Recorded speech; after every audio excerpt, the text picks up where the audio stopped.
So we are in Psalm 119, lines 153 to 160.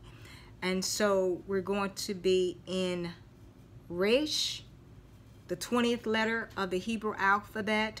And according to ancienthebrew.org, it means head, first, top, beginning.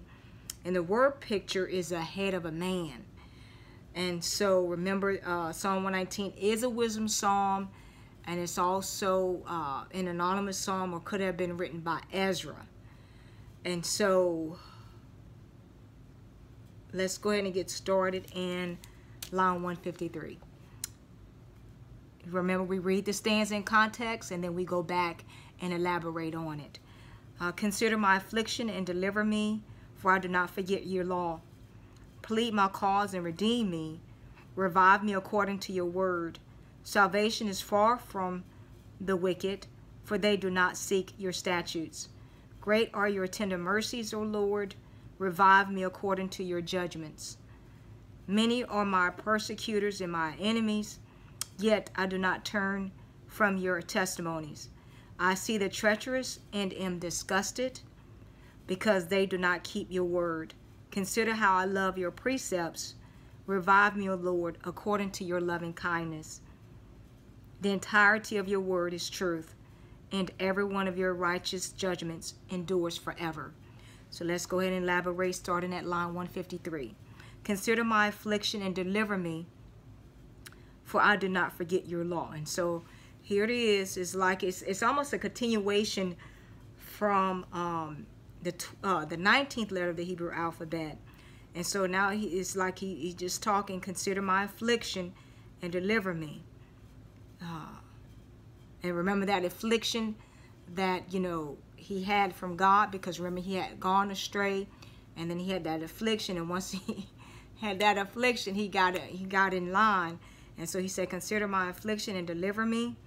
And then so that sends us to Lamentations 5:1.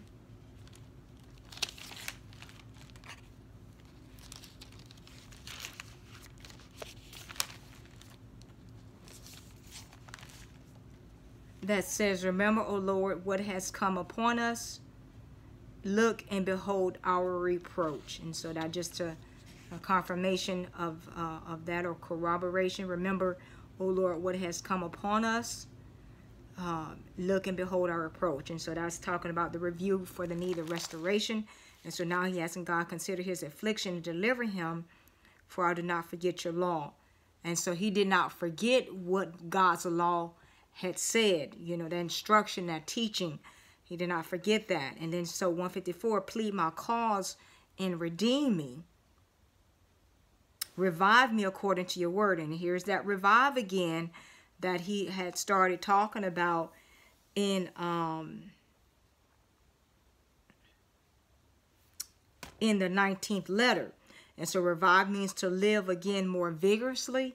And so here he's saying, revive me according to your word. Now there's going to be one of 3 revive me's that he's going to talk about. And each one it has a direct object for each one. So revive me according to your word is the first one. And then it says, and so now it sends us to line 155. Salvation is far from the wicked. So salvation is far from the wicked, for they do not seek your statutes. Well, if they're not seeking the statutes or the customs of God, things that are engraved on the hearts and minds, then of course salvation is far from them, because why? They're running away from the word. And so that sends us to Job 5:4a.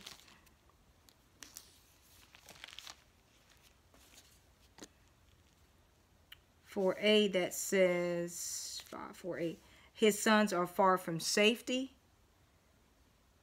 They are crushed in the gate, and there is no deliverer. So that part right there, his sons are far from safety.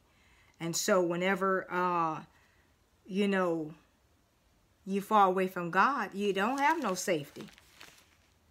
And when you don't have no safety, you don't have no salvation. Okay, why? You're not seeking God's statutes. All right, so let's look at 156. Great are your tender mercies, O Lord. Revive me according to your judgment. So remember the first one's revive me according to your word. Now the second revive is revive me according to your judgments. And so remember, God's judgment is true and just. And that's the same way that his people need to be. Have a just judgment. And so great or many are your tender mercies. And of course, getting what we don't deserve, O Lord. Revive me to live again more vigorously according to your judgments. All right? Because the reason why God's tender mercies are many, and revive me according to your judgments. Because why? Because God's judgments are just and righteous. And so you can live more vigorously knowing that God is judging you correctly. Praise God. So let's pause there and we'll pick it up in our next segment.